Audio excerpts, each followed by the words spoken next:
Você realmente entende inglês quando ouve? Seja bem-vindo ao canal Inglês de Verdade, onde você aprende inglês de um jeito direto, prático e sem enrolação. Hoje temos um desafio de listening. Você vai ouvir um mini podcast 100% em inglês e logo depois responder a 5 perguntas para testar sua compreensão.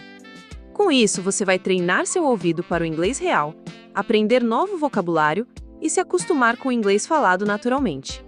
Ah, e se quiser uma ajudinha, as legendas em inglês estão ativadas. É só ativar aí no vídeo. Preparado? Então bora pro desafio. Have you ever been learning English and just stopped and thought, why? Why is it like this? You bump into all these really strange spellings or words that sound like exactly the same but are spelled totally differently. Yeah. And oh, the classic one, read. R-E-A-D. Spelled the same, but you say it one way now, another way yesterday. It can feel like you're just lost sometimes, right? These little mysteries pop up all the time. Oh, they absolutely do. And that's exactly what we're diving into today. We're basically going on a time-traveling journey through the history of English. The mission here isn't just dates and facts. It's really about pulling back the curtain on why English has all these, well, quirks. Think of it like finding the secret code. Understanding the history can actually make your whole learning process feel, more connected, maybe even make more sense. Okay, I like the sound of that, a linguistic adventure. So let's start right at the beginning then. Where did English actually come from? It didn't just poof appear, did it? No, definitely not. The really key thing to grasp first is that English is fundamentally a Germanic language. That means it's in the same family as, say, German, Dutch, even the Scandinavian languages like Danish or Swedish. Its deepest roots are over in Northern Europe. Germanic, so I'm picturing like tribes crossing the sea. Is that roughly right? That's exactly the picture. Think back to around the 5th century AD. You got these main Germanic groups, the Angles, the Saxons, the Jutes, coming over from what's now Germany and Denmark. They sailed across the North Sea and landed in the British Isles. Now, the people already living there spoke Celtic languages.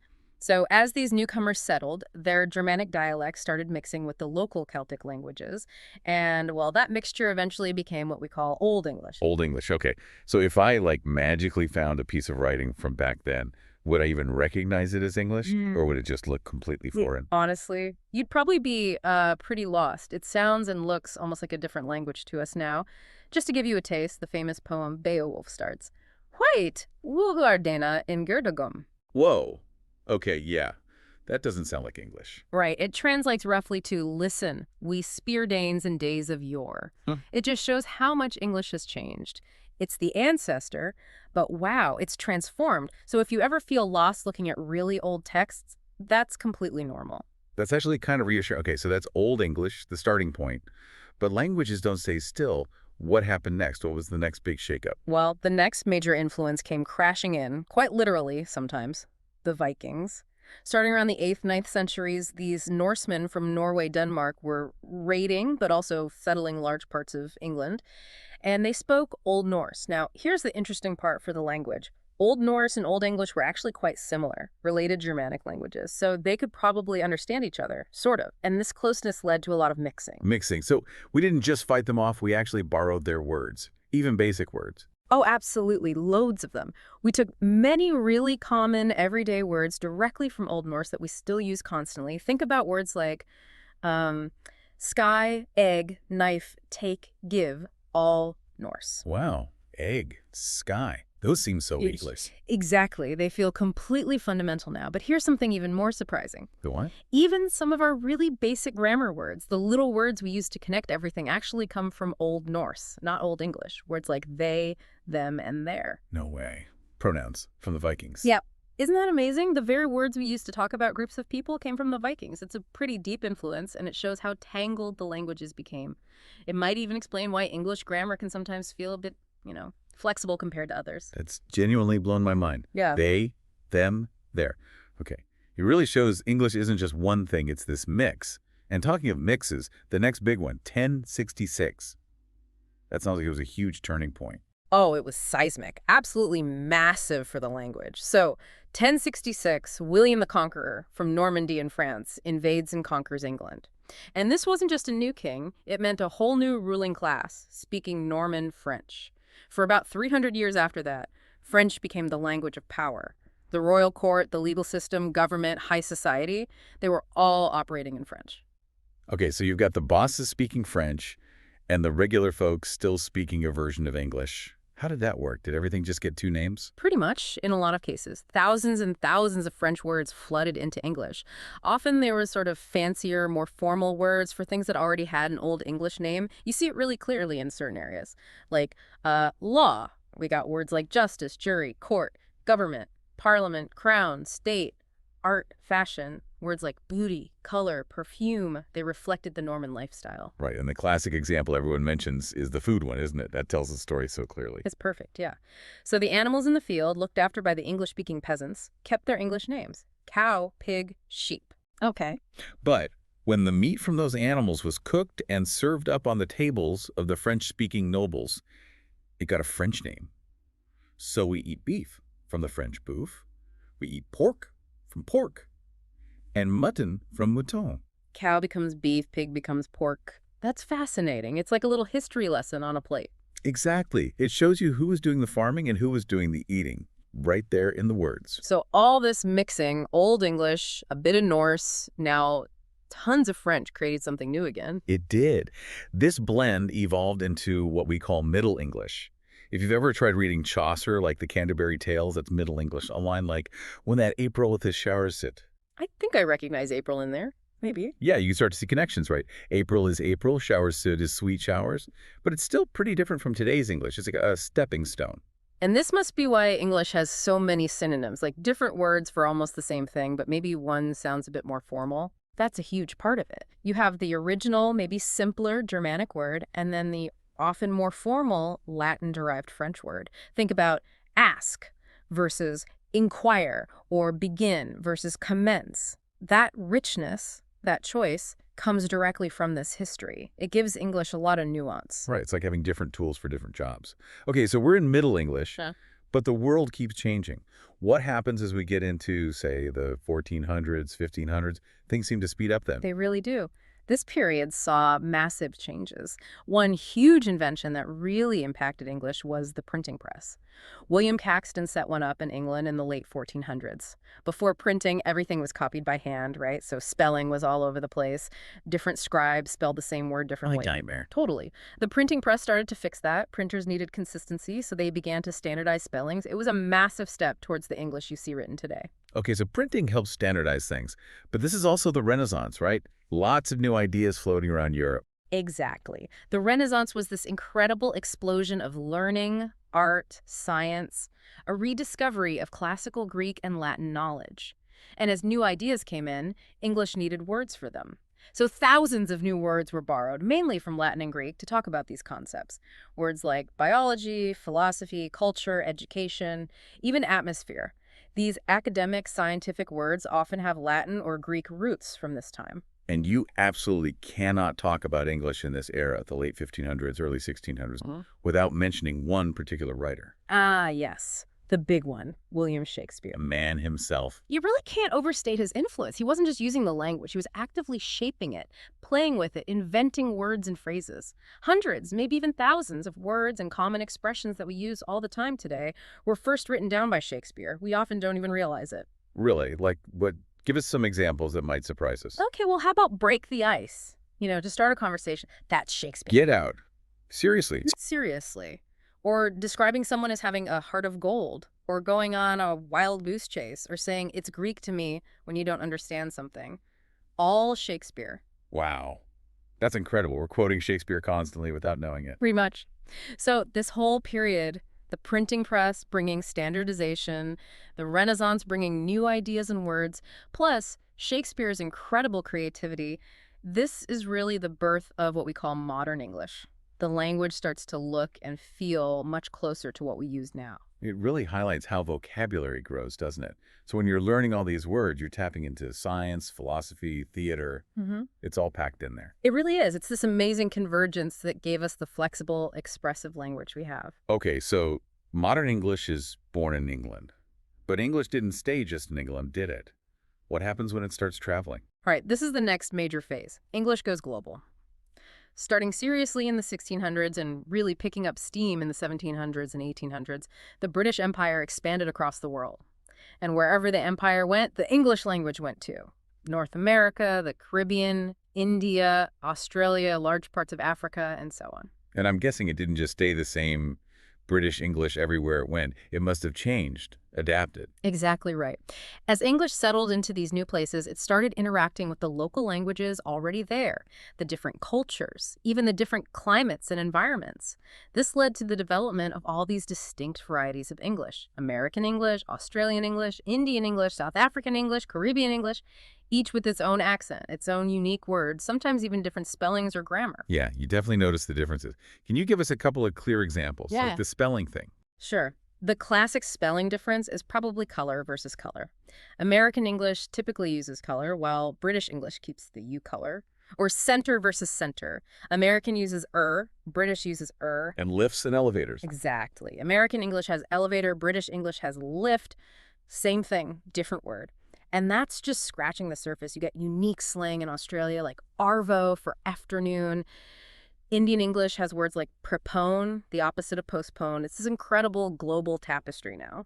So where does that leave English today? It feels like it's kind of everywhere. It pretty much is. Today, English is a major global language, a lingua franca. Estimates are like over 1.5 billion people speak it, either as a first language, a second language, or a foreign language they use for international stuff. It's dominant in international business, science, technology, aviation, the internet, movies, music. Its global reach is just immense. So for anyone listening who's learning English, that history explains why you hear so many different accents, why you see different spellings online. It's not just one language, it's this whole family of Englishes around the world that you're plugging into. That's a great way to put it. It's incredibly adaptable and has spread like almost no other language in history. Okay? We've covered a lot of ground. Germanic roots, Vikings, Normans, Shakespeare, global spread. Which brings us back to that first question. For the learner, why does English sometimes feel so darn difficult? Yeah. All this history must be the reason, right? It absolutely is. That's the core of it. Think about everything we've talked about. English has borrowed words from so many different language families: Germanic, Old Norse, French, which is Latin-based directly from Latin and Greek during the Renaissance, and then words from languages all over the world as it spread.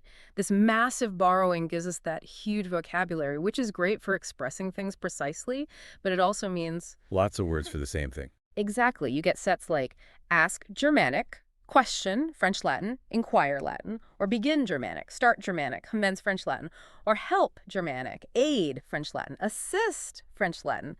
So many choices, which can be confusing. Right. And then there's the spelling. Oh, it's spelling. Ah, yes, the infamous English spelling and pronunciation. Because words came from different languages with different sound systems and spelling rules, and because pronunciation changed over time after spelling got fixed by printing, you end up with chaos. Like your examples earlier. Look at though, through, tough, thought. That off-spelling means 4 completely different sounds. It makes no sense. Or read. How can R-E-A-D be read sometimes and weed at other times? It's because the pronunciation shifted, but the spelling stayed the same. These irregularities are direct results of that mixed-up history. So it's not you, the learner, it's the language's crazy journey. That's actually really helpful to know. It's not a flaw, it's history. Precisely. It's a feature, not a bug. These complexities, these irregularities are what make English so rich, so flexible, and honestly, so interesting. It's the price, or maybe the reward, for being such a linguistic melting pot. So, wrapping this all up, understanding this history isn't just trivia. It genuinely helps you make sense of the language. You start to see why things are the way they are, why the spelling is weird sometimes, why there's so many synonyms. It gives you context, makes the patterns clearer, and connects you more deeply to the culture behind the words, whether you're reading, watching a film, or talking to people. Yeah, it makes it feel less like just memorizing random rules and more like understanding a story. And your own learning becomes part of that story, doesn't it? Every word you learn, every conversation you have is adding to it. Beautifully put. So maybe the next time you hit a word in English that just seems completely bizarre or illogical, take a second. Remember, that word has likely traveled hundreds, maybe thousands of years across different cultures and languages to reach you. Its weirdness is its history. And now, by learning it, by using it, you're part of its continuing journey.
E aí, como você se saiu? Conseguiu entender bem o áudio? Se errou alguma pergunta, não tem problema. O importante é praticar e evoluir. Listening é uma habilidade que melhora com consistência, então continue treinando com a gente aqui no Inglês de Verdade. Se curtiu o vídeo, deixa o like, se inscreve no canal e ativa o sininho para não perder os próximos desafios. Tem muito conteúdo bom vindo por aí para te ajudar a sair do básico e realmente entender inglês de verdade. Nos vemos no próximo vídeo. Até lá! E se você assistiu até aqui e quer aprender inglês sem gastar um centavo durante todo o processo de aprendizagem, com acesso a ferramentas, atalhos e mentoria que vai fazer com que você absorva o inglês de forma rápida e natural, eu te convido a conhecer o método Os 9 Passos para a Fluência, onde você vai conhecer a forma correta de aprender o inglês. Good. Now we can go in the water. Com acesso a ferramentas que irão te auxiliar nesse aprendizado. E o melhor, todas encontradas de forma gratuita. E entre essas ferramentas, uma você usará para manter contato com nativos do inglês para que sua prática de conversação seja mais eficaz. Porque nada melhor do que absorver o inglês diretamente da fonte. E quando eu digo que essas ferramentas são gratuitas, eu não quero dizer que apenas o primeiro mês será grátis, como degustação, e que se você quiser continuar usando, você terá que pagar. Todas as ferramentas que serão apresentadas a você nesse método são gratuitas para o resto da vida, até quando você quiser usar. Esse método é perfeito para você que não tem ideia de como e por onde começar, e para você que já tem um conhecimento em inglês, mas ainda não conquistou a fluência. Nele você será apresentado a atalhos que vão acelerar seu aprendizado, que estudantes que estão começando não fazem ideia que existem. 99% das pessoas que colocarem esse método em prática, seguindo passo a passo, conseguirão realizar seu sonho de se tornar fluente em inglês. Então, se você acha que finalmente chegou a hora de realizar seu sonho e dominar de vez o inglês, clique no primeiro link da descrição, que eu tenho certeza que você não vai se arrepender.